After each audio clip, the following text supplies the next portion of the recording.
Area 51 হল যুক্তরাষ্ট্রের Nevada মরুভূমিতে অবস্থিত একটি অত্যন্ত গোপন সামরিক ঘাঁটি। এর আসল নাম গ্রুম লেক বা হুমি এয়ারপোর্ট। বহু বছর ধরে এর অস্তিত্ব অস্বীকার করা হলেও 2013 সালে মার্কিন সরকার আনুষ্ঠানিকভাবে এরিয়া 51-এর অস্তিত্ব স্বীকার করে। এটি মূলত গোপন বিমান এবং অস্ত্রশস্ত্র পরীক্ষা ও উন্নয়নের জন্য ব্যবহৃত হয়।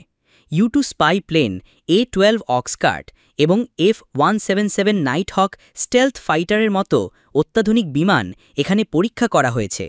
তবে সবচেয়ে বেশি পরিচিতি পেয়েছে এটি এলিয়েন এবং UFO সংক্রান্ত ষড়যন্ত্র তত্ত্বের জন্য।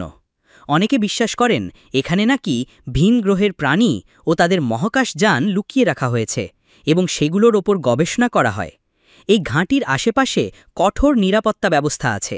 জনসাধারণের প্রবেশ সম্পূর্ণ নিষিদ্ধ। এর উপর দিয়ে বিমান উড্ডয়নও কঠোরভাবে নিয়ন্ত্রিত।